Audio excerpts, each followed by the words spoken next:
दिनचर्या।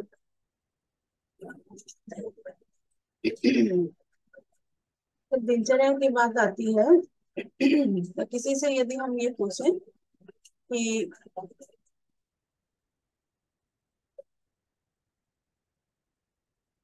आप कितने बजे सोते हैं, कितने बजे उठते हैं, तो जवाब ये कितने बजे खाना खाते हैं, आपका रूटीन क्या है, तो पता लगता है। बोलेंगे कितने बजे सोते हैं तो बोले कोई निश्चित नहीं है समय कि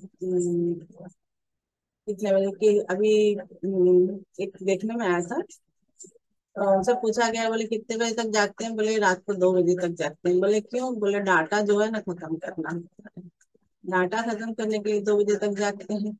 या फिर ये कहेंगे कि बोले भी पढ़ना होता है, स्टडी करनी होती है, तो देर रात तक जागते हैं। शरीर और मस्तिष्क पूरा थका हुआ है लेकिन फिर भी हम रात को कर रहे हैं। और फिर उसका परिणाम ये होता है कि सुबह जल्दी उठना नहीं होता। सुबह कितने बजे उठते हैं, बोले भाई रात को जब देर तक पढ़ाई करते हैं, देर तक जागते हैं, तो नेचुरली सुबह जल्दी नहीं उठेंगे, नहीं उठते हैं। 7 बज जाता है, 8 बज जाता है, क्योंकि अपने अपने अकॉर्डिंग। कहने का तात्पर्य है, इतनी बात जो कह रहे हैं उसका मतलब ये है कि आज जो इस भागदौड़ भरी जिंदगी में हमने अपनी दिनचर्या को सुव्यवस्थित नहीं बनाया, बिल्कुल अस्त व्यस्त बहुत कुछ हमारी लाइफ स्टाइल हो गई है, और जिसका परिणाम हमारे स्वास्थ्य पर दिखाई देने लगता है थोड़े ही समय के पश्चात। तो कैसे हमारा स्वास्थ्य प्रभावित होता है, इस पर हम चर्चा करेंगे आज। और हम उन सब सूत्रों पर चर्चा करेंगे कि जिनको अपनाने से हमारी जो वर्तमान लाइफ स्टाइल है उसी को हम आदर्श लाइफ स्टाइल में कैसे बदल सकते हैं। क्योंकि विज्ञान आज ये कहता है कि आज 80% बीमारियों की रूट कॉज जो है वो है लाइफ स्टाइल। तो इस लाइफ स्टाइल में यदि मॉडिफिकेशन कर दिया जाए तो ये 80% बीमारियों का आधार खत्म हो सकता है, इनसे हम छुटकारा पा सकते हैं।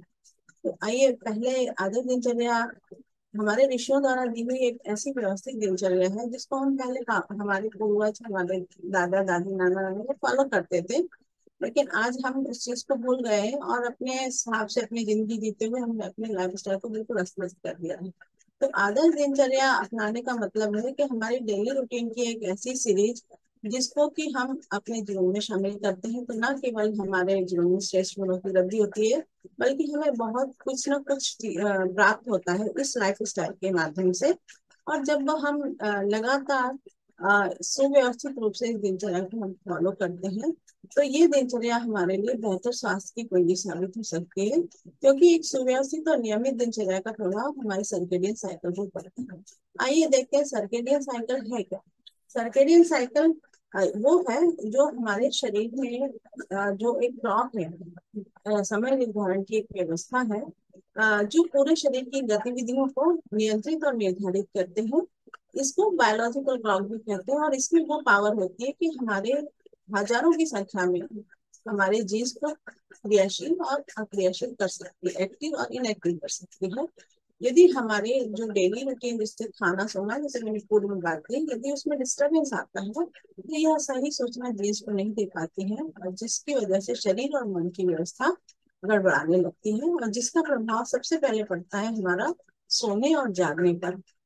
और इसके बाद उसका प्रभाव आगे हार्मोनल सिस्टम पर पड़ता है, और धीरे धीरे हमारे शरीर के जितने भी सिस्टम से जितने भी तंत्र काम करते हैं, चाहे वो डाइजेस्टिव सिस्टम हो, चाहे मेटाबॉलिज्म हो, चाहे सेरेब्रल वास्कुलर सिस्टम हो, सभी पर वो प्रभाव आने लगता है, और सभी सभी सिस्टम्स में डिस्टर्बेंस, डिसबैलेंस उत्पन्न हो जाता है।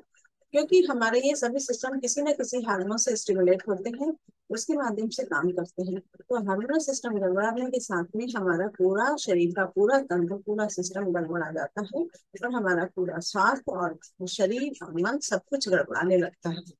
तो आइए अब हम देखते हैं अपनी इस डेली रूटीन में हमको किन किन चीजों को शामिल करना है, किन किन सूत्रों को शामिल करना है, ताकि हमारी वर्तमान जो दिनचर्या है वही आदर्श बन सके। तो सबसे पहले बात करते हैं प्रातः जागरण की, कि सुबह कितने बजे उठना चाहिए। हमारे ऋषियों ने तो कहा है कि ब्रह्म मुहूर्त में उठना चाहिए, क्योंकि ब्रह्म मुहूर्त में सकारात्मक ऊर्जा का महासागर है। पूज्य गुरुदेव ने कहा है कि सुबह के समय में 3:30 बजे जो है हिमालय से जो ऋषि सत्ताएं हैं वो एक प्राण प्रवाह धरती पर बेचती हैं, जो कि 7 बजे तक होता है। तो इस समय उठ करके सबसे सर्वश्रेष्ठ समय है ये। जब इस समय में आसन प्राणायाम जप ध्यान के माध्यम से हर व्यक्ति अपनी प्राण शक्ति की सक्रियता को बढ़ा सकता है और सक्रिय करने के बाद में उसको स्थायी भी बना सकता है। ऋषियों ने हमारे लिए इस समय को ब्राह्मण को आध्यात्मिक दृष्टि से सर्वश्रेष्ठ समय बताया है। जो बात हमारे ऋषियों ने कही आज ब्रेन साइंटिस्ट भी इस बात को प्रूव कर रहे हैं। उनका कहना है कि उषा काल के समय में व्यक्ति के मन मस्तिष्क पर अल्फा तरंगों की उदारता होती है। कुछ साइंटिस्ट की हम बात करते हैं, जैसे ये जे हावर्ड है, इन्होंने अपनी रिसर्च में लिखा है कि नेगेटिव आयंस मस्तिष्क में ऑक्सीजन के प्रवाह को बढ़ाते हैं, जिसके परिणाम स्वरूप उच्च सतर्कता, मेधापन में कमी और अधिक मानसिक ऊर्जा प्राप्त होती है। माइकल रोजन कहते हैं कि सूर्य हमारी मानसिक शक्ति और सतर्कता को प्रभावित करने के लिए मस्तिष्क में कई रिसेप्टर्स के माध्यम से काम करता है। डॉक्टर मीटू स्टोनी की रिसर्च ये कहती है कि ये सुबह यदि जल्दी उठते हैं तो ये हमारी नींद में सुधार करता है। सुबह के समय आपने देखा होगा कि आसमान का सूर्य वैसे तो आसमान में लालिमा छाई होती है। सुबह सुबह के समय में इस ब्रह्म मुहूर्त में जो रेस होती है, सूर्य की जो रेस होती है उनकी वेवलेंथ अधिक होती है, अल्ट्रावायलेट की वेवलेंथ अधिक होती है, जिसकी वजह से उस समय जो वातावरण में ऑक्सीजन के पार्टिकल्स होते हैं उसको वो और माइक्रोफाइज कर देते हैं और इस प्रकार से उस समय जब श्वास लेते हैं तो सीधे से वो उसमें जाके हमारी ब्रेन में पहुंचती है और हमारे ब्रेन की अलर्टनेस को बढ़ाती है। इंटरनेशनल जर्नल्स ऑफ योग एंड अप्लाइड साइंसेस के अनुसार ब्रह्म मुहूर्त के समय वातावरण में नेगेटिव आयंस की उपलब्धता अधिक होती है और ये नेगेटिव आयंस आसानी से हीमोग्लोबिन से मिलकर ऑक्सीहीमोग्लोबिन बनाते हैं। वैसे तो दिन में हम जब प्राणायाम कर श्वास लेते, गहरी श्वास लेते हैं तो वो हमारे फेफड़ों में जाती है, फेफड़ों से में जा करके वो ब्लड में मिलती है, हीमोग्लोबिन के साथ मिलकर ऑक्सीहीमोग्लोबिन बनाती है और फिर धीरे धीरे पूरे बॉडी में से फैलते हैं। लेकिन सुबह के समय में वहाँ उस समय जो सेरोटोनिन जो हार्मोन्स है उसकी वो ज्यादा प्रोडक्शन होता है उस समय में, सुबह में 3 बजे से 5 बजे से उसका प्रोडक्शन अधिक होने लगता है, जिसके परिणाम स्वरूप ये जो ऑक्सीजन के जो पार्टिकल्स है उसको और अधिक माइक्रोफाइज कर देते हैं और वो सीधा ब्रेन में जाते हैं। और इसका लाभ ये होता है कि रोग प्रतिरोधक क्षमता मजबूत होती है, एनर्जी लेवल बढ़ता है, ब्लड में बीच का बैलेंस बना रहता है, दर्द खराश गठन आदि से राहत मिलती है, खनिज विटामिन और कार्बोदर्शन बढ़ता है, गहरी नींद का लाभ मिलता है। नेचुरली सुबह जल्दी उठेंगे तो रात के समय में बॉडी में मेलेटोनिन हार्मोन्स का लेवल जो बढ़ा हुआ होगा, गहरी नींद लगेगी। अवसाद को दूर करने में सहायक होता है, मस्तिष्क की कार्य क्षमता को भी ये बढ़ाता है। तो सुबह का जो सूर्योदय के 1.5 घंटे पूर्व, कम से कम 1.5 घंटे पूर्व जो समय है सर्वोत्तम, उस समय हम अवश्य हर व्यक्ति को उठ जाना चाहिए। इसके बाद उठ करके क्या करना है, बिस्तर पर बैठे बैठे आत्मबोध की साधना करनी है। आत्मबोध अर्थात देख करके ईश्वर ने हमें इतना सुंदर मानव जीवन दिया है। ये मानव जीवन सृष्टा की बहुमूल्य धरोहर है जिसको हमें प्राप्त हुई है। जो कुछ हमें मिला है वो अन्य किसी को नहीं मिला है। सृष्टि के इतने सारे प्राणी हैं, वो सारी जो योग्य गुण है हमको मिले हैं वो प्रकृति में किसी को और अन्य प्राणियों को नहीं मिला है। इवन ईश्वर ने हमारे अंदर वो सारी शक्तियां दी हैं, छुपे रूप में हमारे अंदर वो सारी शक्तियां हैं। तो इस बहुमूल्य धरोहर जो ईश्वर ने दी है, जिसकी वजह से मनुष्य को प्राणियों में मुकुट शिरोमणि, परमात्मा का राजकुमार और तो और परमात्मा की प्रतिकृति कहा जाता है। तो ये जो बहुमूल्य धरोहर मिली है, इसके लिए 2 मिनट हम उस ईश्वर को याद करें, उस सृष्टा को याद करें, उनका धन्यवाद दें और आदर्श दिनचर्या का निर्धारण, डे प्लानिंग इसको इसीलिए बोला गया है। तो हम अपने आज का शेड्यूल हम बना लें कि आज हम क्या करेंगे।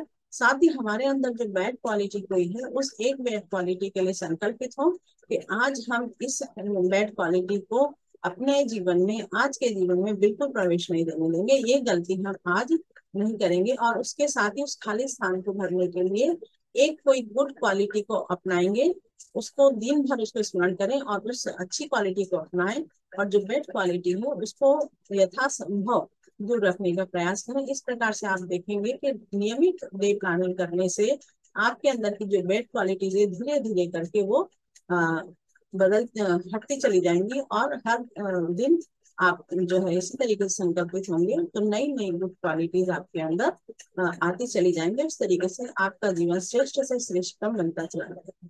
इसके बाद बिस्तर पर ही बैठे बैठे आप मॉर्निंग प्रेयर करेंगे। आप लोग सभी जानते हैं, शांति उनसे जुड़े हुए हैं, वैसे परिवार के सक्रिय कार्य करते हैं। सुबह वंदनीय माता जी की आवाज में शांति दिन में वह शक्ति हमें तो दयालु है, कर्तव्य मार्ग को डट जाए, ये प्रार्थना होती है। इस प्रार्थना को बिस्तर पर बैठे बैठे करें। इसके अलावा यदि आपको किसी और में मान लीजिए श्रद्धा है, तो आप उसको पूरे श्रद्धा पूर्वक, श्रद्धा भाव के साथ उस प्रार्थना को करेंगे। इसको करने से क्या लाभ होगा? आपके अंदर आत्मविश्वास बढ़ेगा, आपका मनोबल बढ़ेगा, और आत्मविश्वासी और मनोबल संपन्न व्यक्ति कभी भी गिव अप नहीं करता है। ये जो कोरोना काल में आप लोगों ने देखा होगा कि बहुत सारे लोगों ने टेंशन में चले गए, अपने आसपास आप लोगों ने देखा होगा, तनावग्रस्त हो गए, डिप्रेशन में चले गए। ये इतनी सारी जो चीजें हैं, ये उन लोगों के साथ में हुई है, आप लोगों ने देखा है, जिनके पास सब कुछ था, साधन संपन्न थे, फिर भी सुसाइड कर लिया। ये सब क्या है? ये है कि अपने ऊपर आत्मविश्वास नहीं था, मनोबल नहीं था। तो हम श्रद्धा पूर्वक मॉर्निंग प्रेयर करेंगे, हमारे अंदर आत्मविश्वास और मनोबल बढ़ेगा। ये डॉक्टर हार्बर्ट बेंसन की एक रिसर्च है प्रेयर के ऊपर, जो प्रार्थना मॉर्निंग प्रेयर कर रहे हैं। दोनों की रिसर्च में उन्होंने ये पाया कि जो ईश्वर विश्वासी व्यक्ति थे, जो पेशेंट थे, उनका हीलिंग पावर दूसरे पेशेंट की तुलना में 80% अधिक था। आप में से कई लोगों ने सुना भी होगा, शायद डॉक्टर साहब ने अपने स्पीच में बताया है कि जब वो आईसीयू में उनकी ड्यूटी लगी थी, तो किस प्रकार से वहां पे डेथ रेट 70% थी और सर्वाइव रेट मात्र 30% थी। लेकिन जब उन्होंने पूज्य गुरुदेव के स्वर में वहां पे गायत्री मंत्र लगाना शुरू किया और लोग श्रद्धा भाव के साथ उसको सुनते रहे, तो देखा ये गया कि कुछ समय के पश्चात जो रिवर्स हो गया, 70% लोग सर्वाइव करने लगे और 30% लोग डेथ रेट जो है इतना कम हो गया। ये है प्रार्थना का चमत्कार, कि आत्मबल, आत्मविश्वास और आत्मबल का धनी व्यक्ति बनता है। इसके बाद क्या करना है? उषा पान करना है।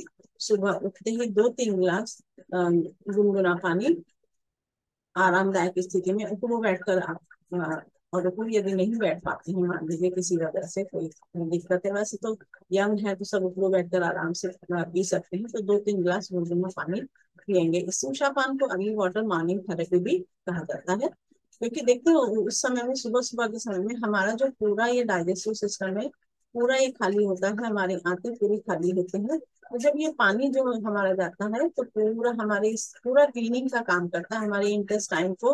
ये छोटी आंत जो है हमारी, ये पूरी क्लीनिंग इसमें जाता है, और ये छोटी आंत से हमारा एब्जॉर्प्शन होता है, सारे हमारे पानी हो या खाद्य पदार्थ हो, तो ये एब्जॉर्प्शन होकर के शरीर के सभी अंगों को जाता है।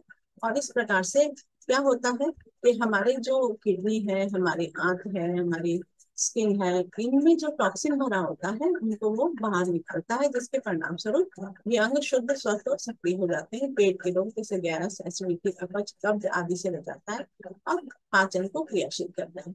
रात के समय में हमारे मुंह के अंदर बैक्टीरिया कई गुना अधिक बढ़ जाते हैं, और उषा पान के समय पानी और मुंह की लार के साथ मिलकर ये डाइल्यूट हो जाते हैं और पेट में जाकर के रोग प्रतिरोधक शक्ति को बढ़ाने का काम करते हैं। ये पानी जो उषा पान वाटर थेरेपी है, ये टिश्यू के कार्यों में भी सुधार करता है। इसलिए सुबह के समय में जैसे उठते हैं, सबसे पहले बिना ब्रश किए 2-3 गिलास गुनगुना पानी अवश्य पिए। इसके बाद हम हमारे अपने काम होते हैं, ऑफिस जाना है, सुबह उसके पहले अपना स्नान करना है, ब्रश करना है, घर की साफ सफाई, ये बहुत सारे काम होते हैं महिलाओं के लिए भी, भाइयों के लिए भी। तो जो डेली के रूटीन के काम है, इनको संगीत के साथ जोड़ दिया जाए। इसका क्या लाभ होगा? संगीत अपने आप में एक बहुत बड़ा शक्ति केंद्र है। तो जब व्यक्ति संगीत सुनते हुए डेली रूटीन के काम करेगा, तो उसका प्रभाव क्या होगा कि वो थकान और नीरसता जो है से जो उबाऊपन है, जो उब जाता है, डेली डेली रोज वही काम करना है और थकता है, तो इन सबसे वो बच सकता है। क्योंकि संगीत तो, मन जो है संगीत में डूबा हुआ है, शरीर और मस्तिष्क शामरत है। तो थकान का अनुभव कौन करता है? थकान का अनुभव करता है मन। तो संगीत मन को थकने और उबने से बचाता है, तो डेली रूटीन के काम भी हो जाते हैं और मन प्रसन्न रहता है, एनर्जेटिक रहता है। इसके बाद जो करना है वो करना है आसन। इसको आपको परसों क्लास हुई थी, उसमें आपको विस्तार से बताया गया था कि आपको कौन कौन से आसन किस प्रकार से करने हैं। आसन करने से मन शांत, संतुलित और एकाग्र भी होता है। तो ये आसन करना है आपको। साइड में प्रज्ञा योग दिया हुआ है, तो पैकेज पूरा आ दिया हुआ है आपको आसन का, वो आसन आपको करने हैं। इसके बाद प्राणायाम भी करना है आपको, 15 मिनट, आधा घंटा प्राणायाम। जैसा कि आपको बताया गया है कि दो शब्दों से मिलकर बना है, प्राण और आय। प्राण अर्थात जीवन शक्ति, वाइटल एनर्जी, आधारभूत ऊर्जा है, फंडामेंटल एनर्जी है। और आयाम अर्थात विस्तार, इसका विस्तार कहाँ है, तो हमारे पूरे शरीर में इसका विस्तार है। और इसके प्रयोग से ही हमारे जो जितनी भी हमारे अंगों की एक्टिविटीज है, मूवमेंट्स है, वो इसी के द्वारा होती है। चाहे हमारे थिंकिंग, जो हमारे विचार है, वो उसमें भी इसका प्रयोग होता है। हमारे इमोशंस, हमारी विल पावर, हमारा आध्यात्मिक विकास, इन सब का प्रयोग इसमें इसमें होता है, इस वाइटल एनर्जी में, इस फंडामेंटल एनर्जी में।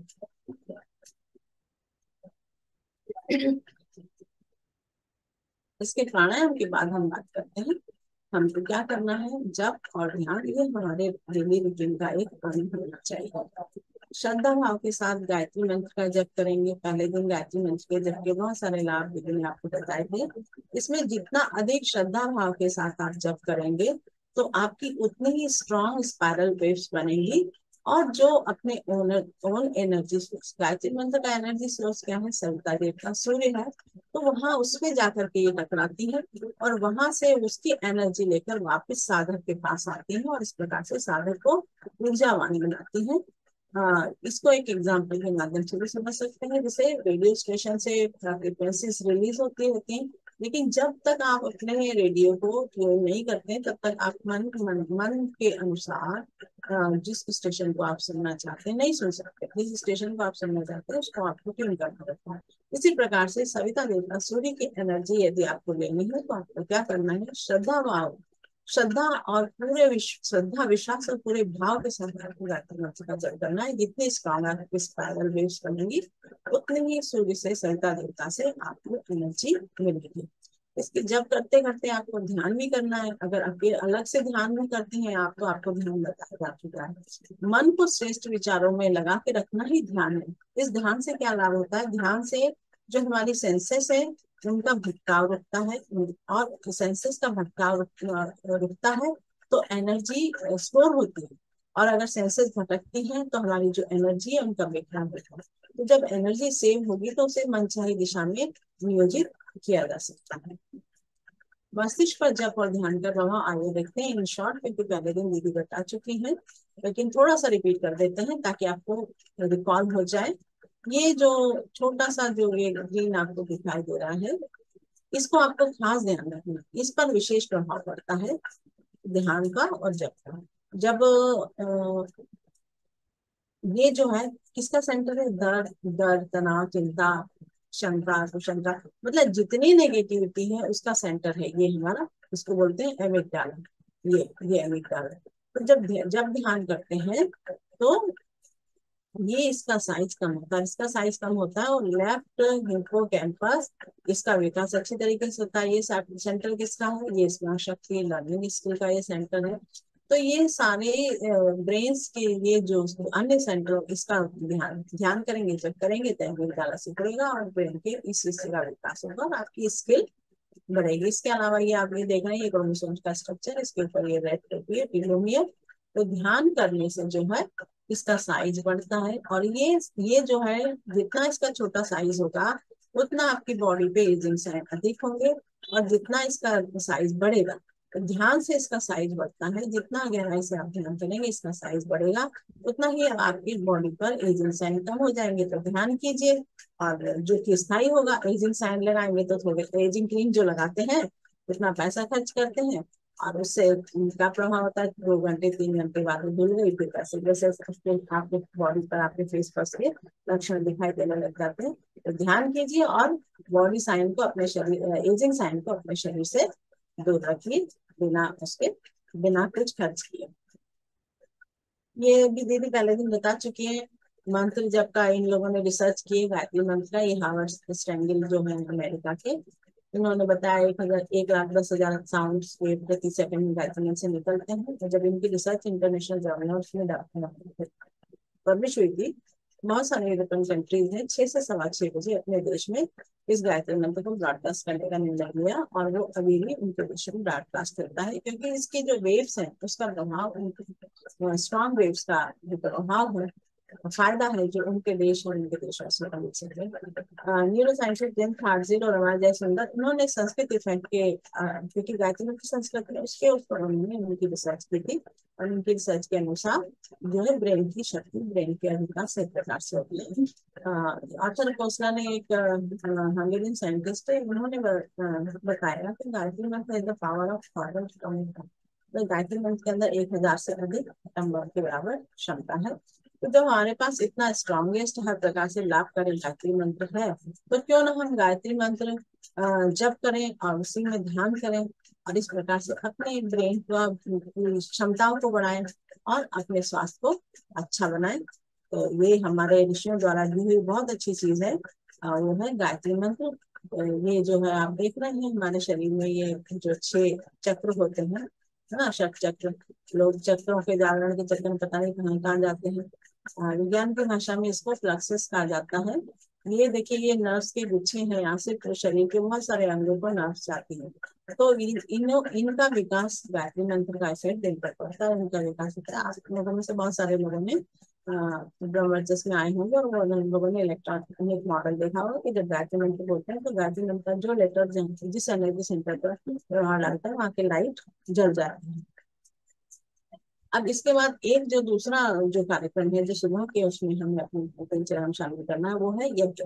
ऋषियों ने हमारे में हमें ये 2 विधाएं दी है, गायत्री और यज्ञ। देव संस्कृति, इन्हीं 2 की वजह से हमारी संस्कृति देव संस्कृति थी।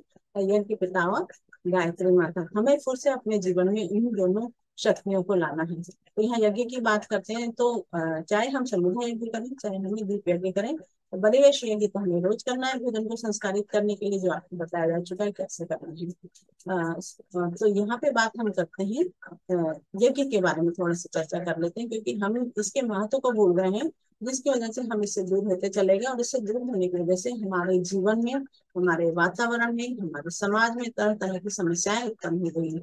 यज्ञ शब्द जो है संस्कृत की यज्ञ धातु से बना है, जिसका पूजन है, जिसका अर्थ है देव पूजन, अर्थात ये हमारे जीवन में पवित्रता लाते हैं और डिवाइन क्वालिटीज को हमारे जीवन में आती है। दूसरा है संगठीकरण, अर्थात प्रखरता, ये हमारे अंदर प्रखरता लाते हैं और हमारे को संगठित रहना सिखाते हैं। दान, तीसरा अर्थ है, ये उदारता, हमारे मन को उदार बनाते हैं, बड़ा बनाते हैं, हमें दान करना सिखाते हैं। तो इसीलिए यज्ञ को जीवन विद्या की एक पाठशाला कहा गया है, एक जीवन शैली कहा गया है। आप में से बहुतों यज्ञ किया है और यज्ञ करते हैं, तो आप सब जानते हैं कि यज्ञ के कर्मकांड के प्रत्येक चरण में कुछ न कुछ हमारे को शिक्षण दिया गया है। तो ये जो जब यज्ञ जीवन शैली आदमी जीता था, गायत्री यज्ञ से जुड़ा हुआ था, तो हमारी ये संस्कृति देव संस्कृति कहलाती थी। हमारी ये भारत भूमि इतनी महान थी, देवभूमि कही जाती थी। आज इससे दूर हो गए, उसका प्रभाव हम देख रहे हैं हमारे अपने जीवन पर, हमारे पर्यावरण पर, हमारे वातावरण पर। क्योंकि यज्ञ जीवन शैली जो है प्रकृति से जोड़ती थी, अब हम प्रकृति से दूर हो गए, तो प्रकृति को भी डिस्टर्ब कर गया, और अपने बाहर की प्रकृति को भी और अपने अंदर की प्रकृति को भी। यज्ञ में 5 चीजें काम करती है, एक तो औषधि गुण, दूसरा है मत शक्ति, तीसरा अग्नि, और दूसरा है पात्रता, जो याजक है उसकी पात्रता, और 5 चीजें सूर्य की शक्ति। यज्ञ अपने आप में एक संपूर्ण विज्ञान है। तो इस यज्ञ में 3 एनर्जीज काम करती है। कौन कौन सी एनर्जी? एक हीट है, एक साउंड है, एक लाइट है। हीट क्या करता है, जो अग्नि जल रही है, तो उसमें जब हम आहुति डालते हैं तो वो जो औषधियों का सूक्ष्मीकरण करता है। विज्ञान में हर पदार्थ की 3 फेज होती है, सॉलिड, लिक्विड और गैस। तो ये क्या करता है, और विज्ञान ये भी कहता है कि सॉलिड से लिक्विड अधिक स्ट्रांग है और लिक्विड से गैस अधिक स्ट्रांग है।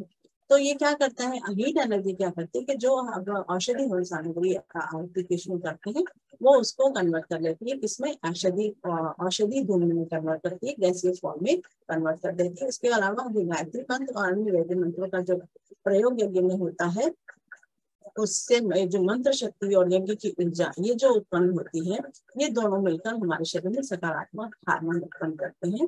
एक साथ एक स्वर में जब मंत्र का उच्चारण किया जाता है तो इलेक्ट्रोमैग्नेटिक वेव्स होती है, और जो उसकी लाइट जो हमारे रेटिना पर पड़ती है, उसका प्रभाव हमारे मस्तिष्क में जो है सुप्राक्रियास्मेटिक न्यूक्लियस उस पर करता है और वो हमारे मस्तिष्क की ऊर्जा को बाहर कर देती है। तो ये तीनों ऊर्जा, कौन सी, हीट, साउंड और लाइट, ये तीनों मिलाकर के इतना स्ट्रांग वातावरण क्रिएट करते हैं कि इससे भौतिक, मनोवैज्ञानिक और आध्यात्मिक लाभ यज्ञ करने वाले को मिलता है। और इसके अलावा उस जिस घर में यज्ञ हो रहा है उस घर के वातावरण में भी इनके मनोरंजन का लाभ व्यक्ति को, परिवार के लोगों को मिलता है। इससे यज्ञ के लाभ को भी थोड़ी संक्षिप्त से चर्चा कर लेते हैं, क्योंकि जब तक लाभ ना बताए तो कोई उसको मानेगा नहीं। तो आप यज्ञ करने का जब दिनचर्या हम बताएंगे तो क्या लाभ बताएंगे कि एक तो शारीरिक स्वास्थ्य पर लाभ, अच्छा स्वास्थ्य पड़ता है, परिवार में सद्भावना, सहयोग, सम्मान, संस्कार का भाव पड़ता है, मानसिक स्वास्थ्य अच्छा होता है कि उसमें जो शिक्षण, उसमें जो चीजें दी जाती हैं, जो एनवायरमेंट बनता है उसमें उस समय तो जो भावनाएं क्रिएट होती हैं वो जब लगातार करते हैं तो मानसिक और भावनात्मक विकास उससे अच्छा होता है। सामाजिक स्वास्थ्य भी अच्छा होता है क्योंकि परिवार में सहयोग, सद्भावना, सहयोग, सम्मान, संस्कार, सबका वातावरण बनता है। उसके प्रभाव से जो है वो परिवार ही मिलकर के समाज है, तो समाज के स्वास्थ्य पर इसका प्रभाव पड़ता है। और वातावरण का परिष्कार होता है। वातावरण का परिष्कार कैसे होता है कि आदमी के अंदर जो अत्यंत मतलब जो दुष्चिंतन है, जो खराब चिंतन है, वो धीरे धीरे वो कहाँ जाता है, वो विचार जाते हैं ईथर में, एटमॉस्फेयर में, और वहां जाकर के वो करते हैं। और जितनी ज्यादा इस नेगेटिव और ये खराब जो चिंतन है वातावरण में, खराब विचार में वातावरण में जाएंगे तो उस वातावरण दूषित होता है। यही कारण है कि आदमी मानसिक रूप से इतने सारे परेशानियां झेलता है, रोग झेल रहा है। तो ये उसको भी दूर करता है और वायुमंडल का परिशोधन, रोग, जीवाणु आदि नष्ट करते हैं। और वायुमंडल कैसे साफ करता है इसके लिए देखें तो यज्ञ से करने से पर्यावरण कैसे शुद्धि होती है, पर्यावरण में जो दुर्गंध होती है उसका नाश होता है, रोग के कीटाणु नष्ट होते हैं, वायु शुद्ध होती है, आयनों पर कोटिंग होती है, घी की परत चढ़ती है, पर्जन्य वर्षा अर्थात पुराण वर्षा उत्पन्न होती है। गीता में भगवान कृष्ण तीसरे अध्याय में यज्ञ की काफी विशेषताएं लिखी है। एक श्लोक में ध्यान है, यज्ञ वर्षति पंचन, अर्थात यज्ञ से प्राण पर्जन्य की वर्षा होती है। और जब ये यज्ञ देवी होते थे तो पूरा अन्न में जो प्राण शक्ति भरपूर थी, आज अनाज खा रहा है लेकिन फिर भी इसके बावजूद भी आदमी को न्यूट्रिटिव वैल्यूज नहीं मिलती, न्यूट्रिशन नहीं मिलता है। इस तरह के इसका शरीर रोग होता है। भूमि की उर्वरता में वृद्धि होती है, पोषक तत्वों में वृद्धि होती है, जल के प्रदूषण में कमी होती है। ये बाकायदा जहाँ आयुर्वेदिक यज्ञ में वहाँ वैज्ञानिकों ने मिट्टी, जल और वहाँ की जो फसल है उस पर रिसर्च की है और उन्होंने पाया है कि उसमें काफी सुधार हुआ है। यज्ञ के माध्यम से आंतरिक प्रदूषण और बाह्य प्रदूषण दोनों ठीक होते हैं। जैसे हमने पहले बताया, आंतरिक प्रदूषण क्या है, हमारे शरीर के अंदर जो पिट्यूटरी और पिनियन ग्लैंड से जो नकारात्मक हार्मोन्स उत्पन्न होते हैं उससे विकृत विचार, विकृत भावना उत्पन्न होती है। लेकिन जब यज्ञ करते हैं तो यज्ञ की ऊर्जा, मंत्र की ऊर्जा से सकारात्मक हार्मोन्स उत्पन्न होते हैं और उससे रोगों का निवारण होता है। और बाह्य जो प्रदूषण है, जैसे पूर्व बता चुकी है कि वह वातावरण को, वायु को शुद्ध करता है।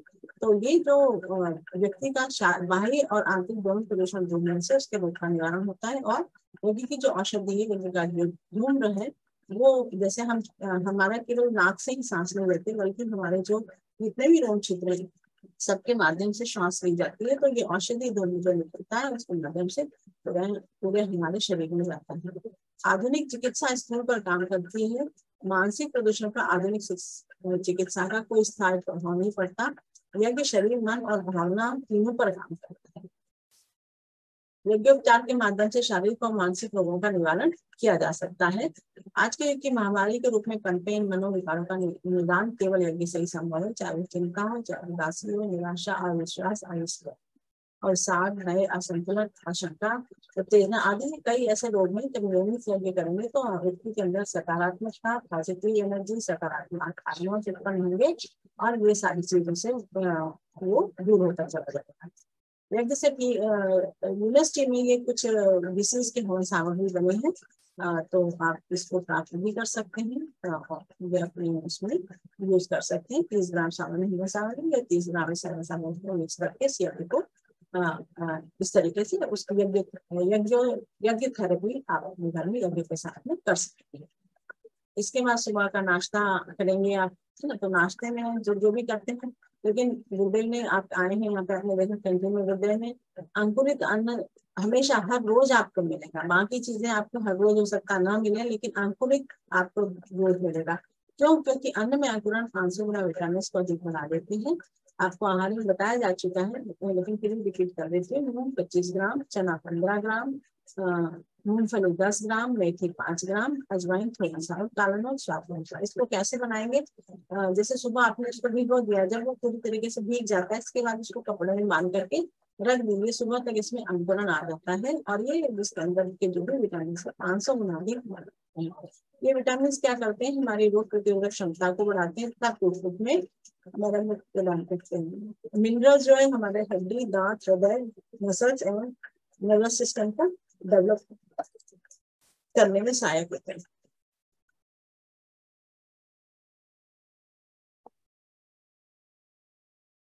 इसमें जो फाइबर है वो कॉन्स्टिपेशन नहीं होने देता। इसमें जो एंजाइम्स है वो पाचन में सहायता प्रदान करते हैं, जो न्यूट्रिएंट्स हैं उनका एब्जॉर्प्शन बढ़ाते हैं। एंजाइम जो अजवाइन इसमें डाली जाती है उसमें सक्रिय एंजाइम्स एसिडिटी से बचाते हैं, अपच, सूजन और गैस से राहत दिलाने में मदद करते हैं। अंकुरित जो है एंटीऑक्सीडेंट का अच्छा स्रोत है, तो हम अपने नाश्ते में अंकुरित को जरूर स्थान दें। इसके बाद हम बात करते हैं दोपहरकालीन दिनचर्या। दोपहरकालीन दिनचर्या अगर वर्किंग वूमेन नहीं है तो उन्हें घर के काम करने हैं, भोजन बनाना है, तो संगीत सुनते हुए घर के दोपहर के जो भी काम है वो आप संगीत सुनते हुए कर सकते हैं। अगर आप ऑफिस में काम करते हैं तो ऑफिस में भी आप बीच में थोड़ा सा लाइट म्यूजिक सुन करके रिलैक्स हो सकते हैं। संगीत कैसा होना चाहिए? मधुर और सुरीला संगीत होना चाहिए, क्योंकि इससे जो कर्णप्रिय संगीत होता है वो हमारे अंदर पॉजिटिव हार्मोन्स को उत्पन्न करता है। इसके बाद भोजन आपको बताया जा चुका है। सिर्फ इतना बता देते हैं आपको कि कैसा भोजन आपको लेना है। आपको लेना है सात्विक, संतुलित और संस्कारित। सात्विक आहार यानी शाकाहारी, ताजा, जल्दी हजम होने वाला, विटामिन, मिनरल्स, फाइबर और एंटीऑक्सीडेंट आहारी सात्विक आहार है। संतुलित अर्थात भोजन का अनुपात 4:4:1 अर्थात 4 हिस्सा प्रोटीन, 4 हिस्सा कार्बोहाइड्रेट, 1 हिस्सा वसा तथा 1 हिस्सा विटामिन। यही भोजन संतुलित है। और संस्कारित अर्थात अच्छे विचार से भोजन, हमेशा गायत्री सुनते हुए, स्मूथ म्यूजिक सुनते हुए, भजन सुनते हुए जो भोजन बनाए और उसको संस्कारित करने के लिए बलि वैष्णव करें जो आपको बताया। और आप लगभग जाति परिवार के परिवार में तो आप लोग जानते हैं, इसको हम लोग इतना बताने की जरूरत नहीं। और ईमानदारी की कमाई का खाने के बाद आपको एक बात और ध्यान रखनी है, कुछ लोग क्या करते हैं खाने के बाद फल खाते हैं। खाने के बाद तुरंत फल नहीं खाना है, बल्कि दोपहर के समय में 2-3 घंटे के बाद में आपको फल खाना है। जब आपको अनुभव ऐसा होता है कि मन करता है कुछ खाना चाहिए, कुछ थोड़ा सा भूख लगाती है हल्की फुल्की, तो 2-3 घंटे के बाद ही फल खाएं, तुरंत फल ना। इसके बाद रिपीट होगी स्लाइड। इसके बाद जो आपका एक दोपहर की जो महत्वपूर्ण एक्टिविटी है वो है मेडिटेशन। दोपहर का ज्योति अर्धन साधना। तो दोपहर में ध्यान करेंगे आप, ध्यान माता जी के स्वर में होता है। आप दीपक जलाकर कर सकते हैं, आप मोमबत्ती जलाकर उस पर भी ध्यान बता सकते हैं कि भाई मोमबत्ती जला के भी आप कर सकते हैं, चिराग जला के भी आप कर सकते हैं उस पर, है ना, प्रातः ध्यान। और आप उनको ये भी बता सकते हैं कि भाई इसमें माता जी के स्वर में जो ज्योति अर्धन साधना है वो साधना को करें, है ना। और जिस प्रकार से दीपक स्वयं प्रकाशित होकर दूसरों को प्रकाश देता है, उसी प्रकार से ये दीपक का प्रकाश हमारे रोम रोम में जाना है, हमारे हम अपने परमात्मा चेतना की उस शक्ति से ओतप्रोत करें। नहीं माता जी जो इंस्ट्रक्शन देती है वो इंस्ट्रक्शन इस संदर्भ में आप बता सकते हैं कि ज्योतिर्विज्ञान साधना से जो आप करेंगे, दीपक जलाकर जो आप ध्यान करेंगे, तो उसके साथ में मन में ये ध्यान करते हुए ध्यान करेंगे। और दोपहर का जो खाली रेस्टिंग का समय है उसको हम टीवी में या इधर उधर फालतू बातचीत में बिताने की जगह हम दोपहर के समय हमारे जो खाली समय में हम अपने ज्ञान को बढ़ाने का काम कर सकते हैं। दोपहर में कुछ सत्संग सुन सकते हैं, कुछ प्रवचन सुन सकते हैं, या कुछ क्रिएटिव जो हमारी हॉबीज है उसमें हम व्यतीत कर सकते हैं, बजाय उसको दिन में सोने के। यदि हम दिन में सो जाएंगे तो उसका परिणाम ये होगा कि रात को हम जल्दी नहीं सोएंगे, रात में नींद नहीं आएगी हमको जल्दी, और फिर सुबह हम देर से उठेंगे। इसलिए दोपहर की नींद में क्या करेंगे, आप थोड़ा आधा घंटा रेस्ट ले सकते हैं, लेकिन बाकी जो आपका समय है उसको व्यर्थ इधर उधर ना गवा करके इसमें करें। अब आप ये कह सकते हैं कि भाई हम तो वर्किंग वो हैं तो हम कैसे ये सब करें। तो आपका जो लंच का समय है, लंच पूरा आधा 1 घंटे का लंच का ड्यूरेशन मिलता है, उस लंच टाइम में आप अपने ये जो कुछ सत्संग सुनना है, प्रवचन सुनना है, कुछ म्यूजिक सुनना है, कुछ आप बैठे बैठे ध्यान करना है, आप अपनी सीट पर बैठे बैठे भी ध्यान कर सकते हैं अपने मोबाइल में लगाए उसको ईयरफोन लगा करके, और उससे आप मोबाइल के माध्यम से भी ध्यान कर सकते हैं। इसके बाद जैसा मैंने पहले कहा कि दोपहर में जैसे मान लीजिए कुछ लगता है कि हमें कुछ खाना है, कुछ नाश्ता वैसा करना है, तो खाना खाने के 2-3 घंटे के बाद अन्य आप कुछ फल खा सकते हैं, सूप पी सकते हैं, मट्ठा पी सकते हैं, अंकुर ले सकते हैं, कुछ हल्का फुल्का चना ले सकते हैं या सलाद ले सकते हैं। ये हल्का फुल्का है, थोड़ा सा नाश्ता भी हमें लगता है कि हमें लेना चाहिए तो उस समय हम ले सकते हैं। इसके बाद बात करते हैं सायंकालीन दिनचर्या की। सायंकालीन दिनचर्या अब चाहे वो वर्किंग वुमेन हो या होम मेकर हो, घर के काम तो खाना बनाने का काम तो हमेशा हमें अपनी बच्चियों को ये बात जरूर बतानी है कि हमें भोजन, हम अच्छा कमा रहे हैं अच्छी बात है, तो भी इसका मतलब ये नहीं कि हम और रोज बाहर जाकर के या बाहर से मंगा के खाएं, या हमारे यहाँ सर्वेंट है तो हम सर्वेंट से बनवाए। हम इतनी ये करें, ये कर सकते हैं कि हम थके हुए हैं, चलिए तो हम सर्वेंट की मदद ले लें, उससे वो कर लें, लेकिन बनाने का काम हम स्वयं करें। क्यों? क्योंकि आपको बताया जा चुका है कि वो अन्न और जल में वो क्षमता है कि वो आपके जो विचार हैं वो विचारों को ग्रहण करते हैं। तो आप अगर सर्वेंट के हाथ से भोजन बनवा रहे हैं तो उसके पता नहीं कैसे विचार हैं, लेकिन आपको पता है कि आप अपने परिवार के लोगों के लिए भोजन बना रहे हैं, तो आप बड़े प्यार से अपनी भावनाएं, अपने इमोशंस उसके साथ जोड़ेंगे और उनको प्रसाद बना के खिला रहे हैं इस भाव के साथ भोजन बनाएंगे, इसमें सुनते म्यूजिक सुनते हुए भोजन बनाएंगे और गायत्री मंत्र या तो जपते हुए भोजन बनाएंगे। तो भोजन बनाने का काम अवश्य आपको अपने हाथ से करना चाहिए। एक बार हमारी कुछ युवा बच्चों से बात हुई थी, तो युवा बच्चे उन्होंने एक ने अपनी पीड़ा बताई। बोले, उन्होंने कहा कि बोले दीदी आज हमारी शादी को 6 महीना हो गए हैं और मैंने आज तक घर का खाना नहीं खाया है। बोले क्यों? तो बोले भाई आजकल के बच्चे तो बहुत मीटिंग करते हैं, आपस में खूब बातचीत करते हैं। बोले हाँ, हमने पूछा था कि खाना बनाना आता है आपको? तो बोले हाँ बनाना आता है, लेकिन वो बनाना नहीं चाहते हैं। तो ये जो समस्या है, तो मतलब नौबत यहाँ तक आ गई कि वो बच्चे के मन में ये आ गया कि मुझे तो डिवोर्स ले देना चाहिए। क्योंकि आप अगर हॉस्टल में या कहीं बाहर से जब आप घर लौटते हैं तो सबसे पहले आपका मन क्या करता है, आप क्या फरमाइश करते हैं?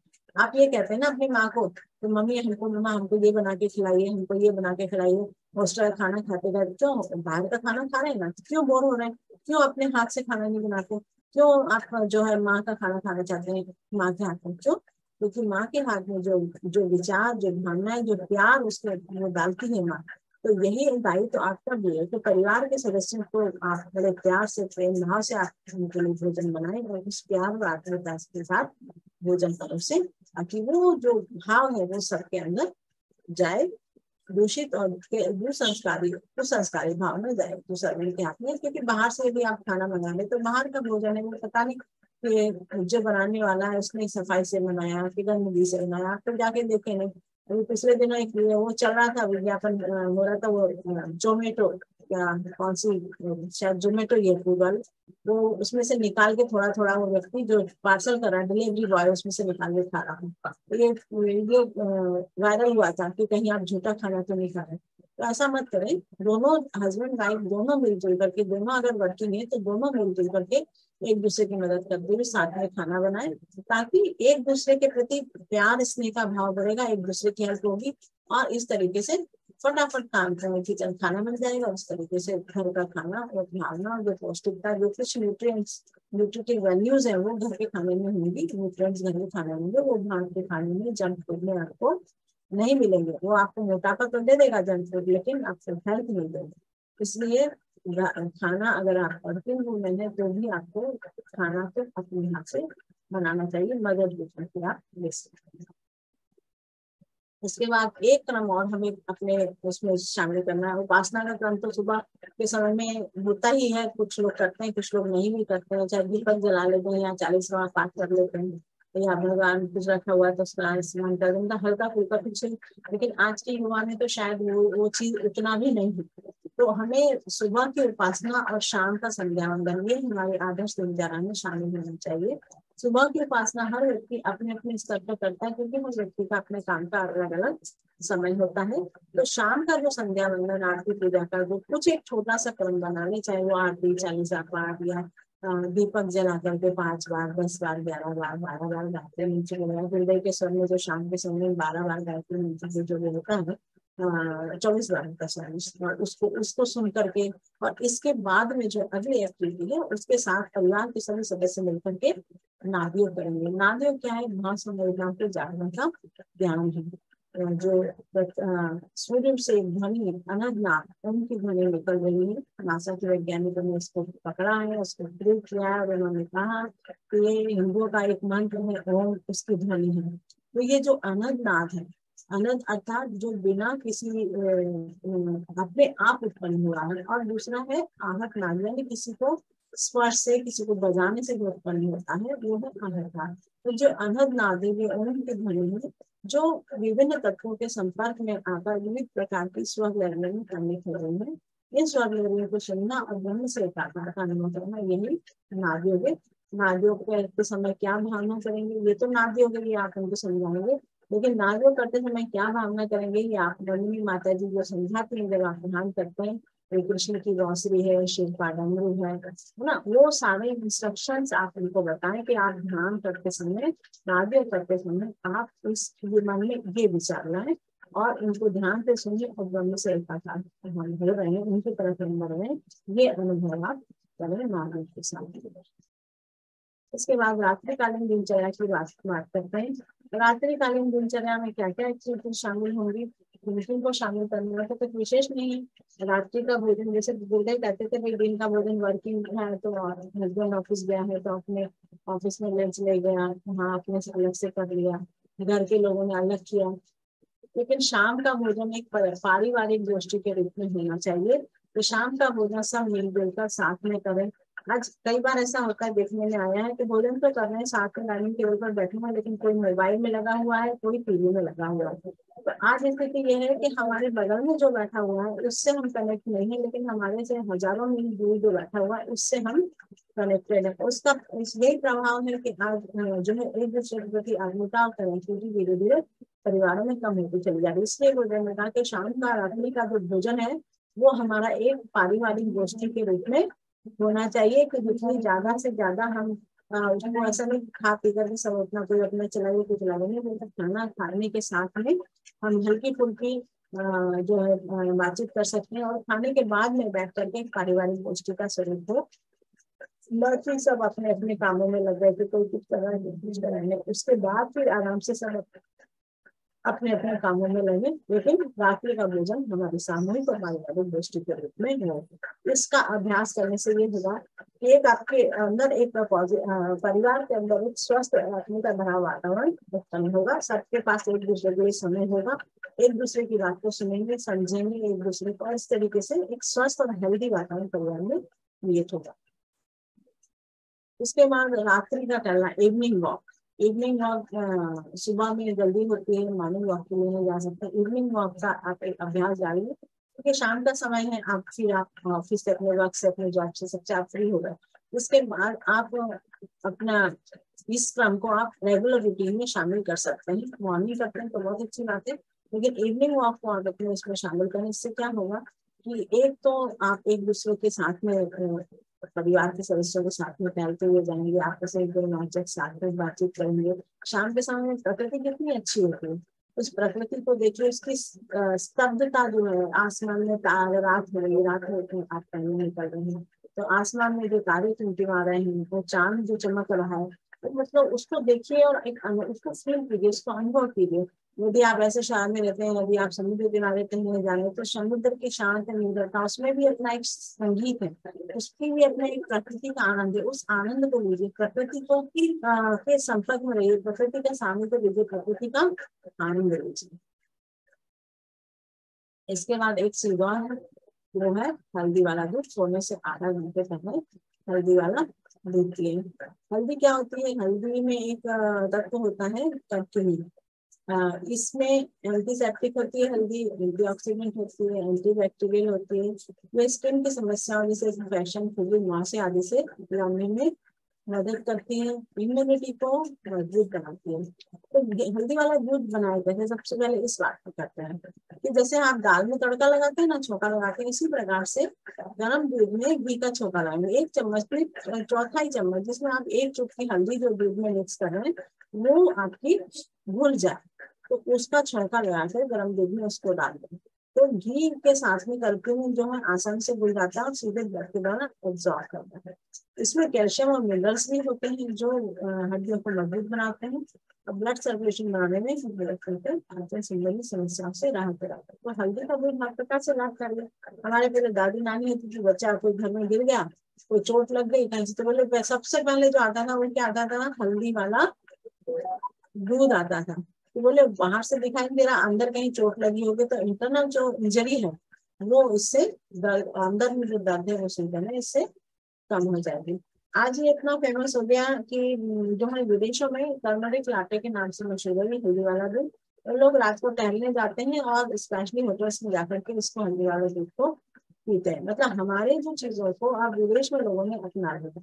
अभी जब कोरोना काल में डॉक्टर्स ने कहा कि भाई जीवनी शक्ति बढ़ानी है, इम्यूनिटी बढ़ानी है, कि कोरोना को इलाज तो है नहीं, तो ये आपकी इम्यूनिटी कोरोना को कोविड को भगा सकती है, तो आपको हल्दी वाला दूध पीना है। तो सबको हल्दी, डॉक्टर्स ने हल्दी वाला दूध चालू कर दिया। तो कोरोना का एक बेनिफिट हमको ये रहा कि सबने हल्दी वाला दूध और गर्म पानी पीना शुरू कर दिया। तो ये जो हमारी धरोहर रही है, हमारी जो विरासत है, इसको फिर से हमें अपने जीवन में शामिल करना है। रात के समय सोने से आधा घंटा पहले हल्दी वाला दूध पिए। इसके बाद क्या करना है? इसके बाद हमें स्वाध्याय करना है। सत साहित्य का अध्ययन और चिंतन तथा मनन। ये स्वाध्याय करने से क्या होगा कि जीवन को उच्च सफल और करते जाता है। क्योंकि जितना अच्छी पुस्तकों का हम अध्ययन करेंगे हमारे अंदर उतने ही सकारात्मक विचार रहेंगे और हमारी बुद्धि तेज होगी, हमारा विवेक बढ़ेगा, हमारा अंतःकरण फिट होगा, जीवन को आदर बनाने का। जैसे खेत होता है ना, खेत के चारों तरफ यदि आप बाड़ नहीं लगाते हैं, कटीले तार या किसी प्रकार की फेंसिंग यदि आप नहीं लगाते हैं, तो जंगली जानवरों क्या है वो घुस करके खेत को बर्बाद भी कर सकते हैं। इसलिए किसान क्या करते हैं? खेत के चारों तरफ कुछ न कुछ बाड़ लगाते हैं। तो हमें क्या करना है? वातावरण में ये जो इतने नकारात्मक विचार, इतने दूषित विचार, इतने गंदे विचार, इतने विकृत विचार घूम रहे हैं, तो यदि आप अपने मस्तिष्क के चारों तरफ सद विचारों की बाढ़ नहीं लगाएंगे तो क्या होगा? ये नकारात्मक विचार आपके मस्तिष्क के खेत में घुसकर उसको पूरे तरीके से बर्बाद कर देंगे, आपको नेगेटिव बना देंगे। तो जितने आप सकारात्मक होंगे, जितने आप स्वाध्याय करेंगे, अच्छी लोगों का जितना अध्ययन करेंगे, तो उससे आपके अंदर इतनी अच्छी आदतें आएंगी, सकारात्मकता बढ़ेगी, जीवन में उत्तरोत्तर प्रगति होगी, सम्मान और श्रेय के अधिकारी बनेंगे। ऐसा आपका व्यक्तित्व बनेगा। तुलनात्मक दृष्टिकोण का विकास होगा, स्मरण शक्ति का विकास होगा, कठिन तथ्यों को समझने की क्षमता बढ़ेगी, सही गलत का निर्णय लेने की क्षमता बढ़ेगी। प्रतिदिन नियमित पूर्वक स्वाध्याय करने से बुद्धि तेज होती है, आपको बताया। तो ये इतने सारे लाभ हैं। तो स्वाध्याय के क्या केवल रीडिंग नहीं, बल्कि उसका अध्ययन करने के बाद जो पढ़ा है उस पर चिंतन मनन करना है, उसको चिंतन करते हुए उसके साथ में सो जाना है। तो क्या करना है आपको? तत्वबोध की साधना। सुबह आपने क्या किया? डे प्लानिंग की। अब रात में क्या करना है आपको? डे एनालिसिस करना है। ये क्या है? अचेतन मन को प्रशिक्षित करने की साधना है। हर दिन नया जन्म और हर दिन नई। आज का दिन समाप्त और तो आज का जीवन समाप्त। आज का दिन कभी लौट के आएगा आपके जीवन में? कभी नहीं आएगा। तो फिर आज के दिन की चिंता को कल पे लेकर के क्यों चलते? आज का दिन समाप्त, आज का जीवन समाप्त।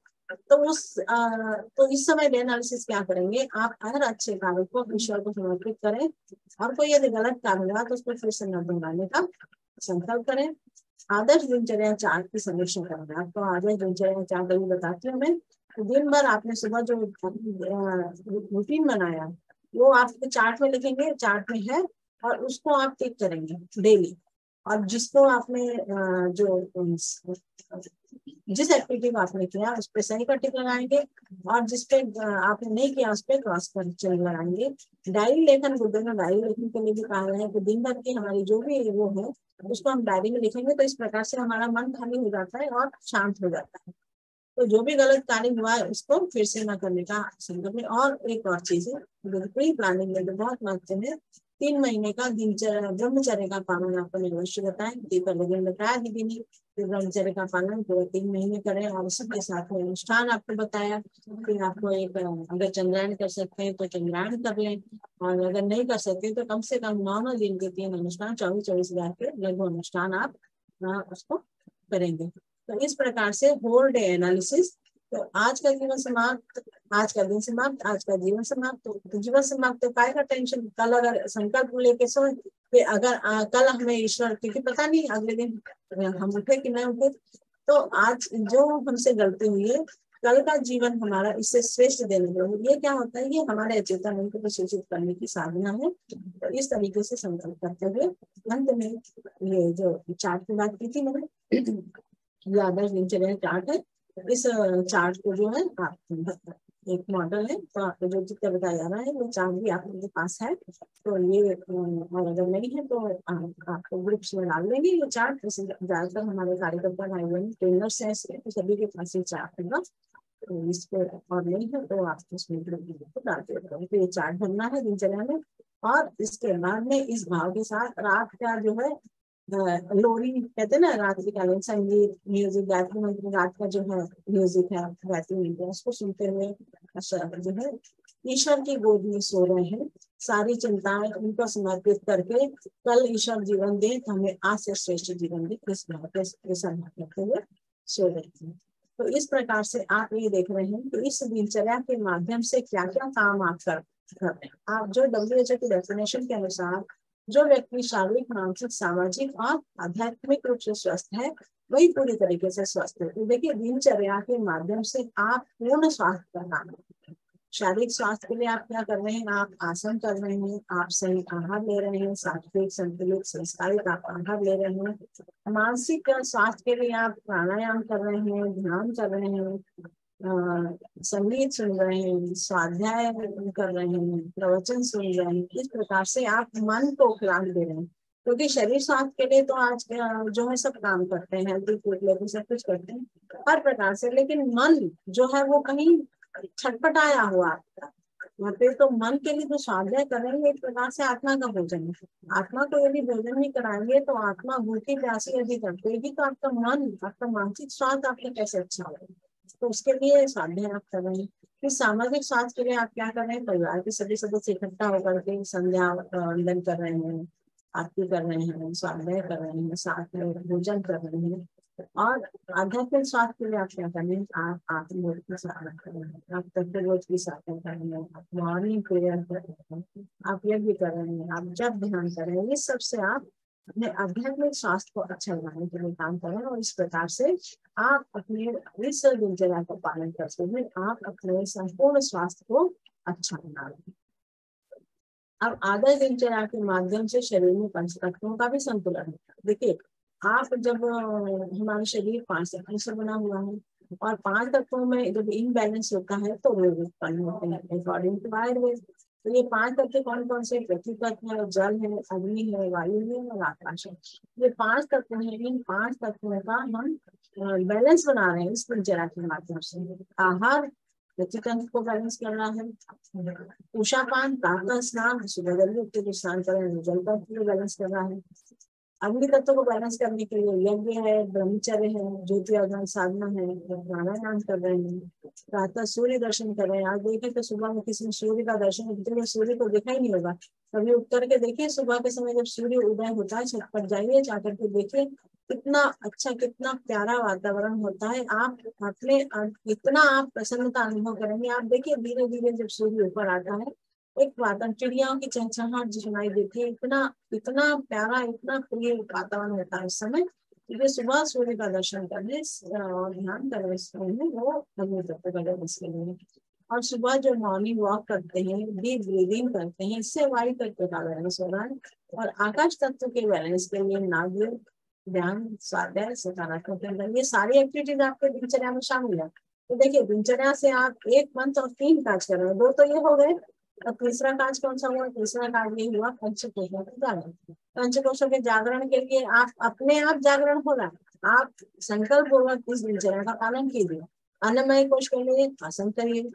तपस्या, तपस्या कौन सी? दिनचर्या भाई, जो व्यस्त व्यस्त दिनचर्या है उसको व्यवस्थित बनाना है। सुबह उठने का समय, सुबह जल्दी उठना है, रात को समय पे सो जाना है, समय पे खाना खाना है, जंक फूड वगैरह नहीं खाना है, जो खाना है वही खाना है। जैसा खाए अन्न वैसा बने मन ना। तो आहार जो है कैसा खाना है वो आपको बताया जा चुका है। आहार खाना है जो खाना है। तो जब हम जो जीभ के लिए खाते हैं तो फिर क्या होता है? जो नहीं होना चाहिए वो होता है, और जब स्वास्थ्य के लिए खाते हैं जो होना चाहिए वही होता है। और प्राणमय कोश के लिए हम क्या कर रहे हैं? उसके जागरण के लिए हम प्राणायाम कर रहे हैं, हम मुद्रा लगा रहे हैं, प्राणायाम की क्लास में होता है। मनोमय कोश के जागरण के लिए आप क्या कर रहे हैं? आप प्रातः कर रहे हैं, ध्यान कर रहे हैं, जप कर रहे हैं। विज्ञानमय कोश के लिए आप सोहम के सामने कर रहे हैं, और जो नाड़ी शोधन प्राणायाम कर रहे हैं। सोहम मतलब आप सभी जानते हैं, इसको बताने की जरूरत नहीं, फिर भी बता देती हूँ। जब हम गहरी श्वास लेते हैं धीरे धीरे तो एक सौ की धुआं निकलती है, और जब बाहर छोड़ते हैं तो हम की निकलती है। इसका मतलब ये कि जो वो है वही हम है। इस भाव की जो साधना है सो हम साधना, आत्मबोध तत्वबोध की जो साधना करें ये भी ब्रह्म कोश के जागरण के लिए। और आनंदमय कोश के जागरण का सबसे बढ़िया माध्यम जो है वो है नादियों, और जो हम संगीत को अपने जीवन के हर डेली रूटीन में जो स्थान दे रहे हैं वो है आनंदमय कोश। तो इस प्रकार से आपने देखा कि ये जो आदर्श दिनचर्या का जब हम पालन करते हैं तो हम अपने समग्र स्वास्थ्य के ऊपर काम करते हैं, और इस प्रकार से न केवल हमारा स्वास्थ्य अच्छा होगा बल्कि हमारे जो गैमेट्स हैं वो भी स्वस्थ होंगे। और इस प्रकार से जिन वो दंपति जो प्लानिंग कर रहे हैं कंसीव करने के लिए, जो इस 3 महीने तक इस दिनचर्या का पालन करते हैं तो अभ्यास हो जाता है इसका। और इसके बाद जब वो कंसीव करते हैं तो फिर उसके बाद ये दिनचर्या को वो 9 महीने पूरा करके, क्योंकि अभ्यास में आ गया। किसी भी दिनचर्या को पालन करने के लिए आपको 21 दिन तक प्रयास पूर्वक उसको करना पड़ता है, फिर वो आपकी दिनचर्या का एक अंग बन जाती है। तो इस प्रकार से आप अपनी दिनचर्या का इस दिनचर्या का पालन करते हैं, और इस प्रकार से आप अपने स्वास्थ्य को अच्छा बनाते हैं। और एक स्वस्थ, जब आप कंसीव करते हैं तो इस दिनचर्या के माध्यम से आप एक स्वस्थ और एक गुणवान संतान को जन्म देने में समर्थ हो सकते हैं। इसी के साथ मैं अपनी बात समाप्त करती हूँ।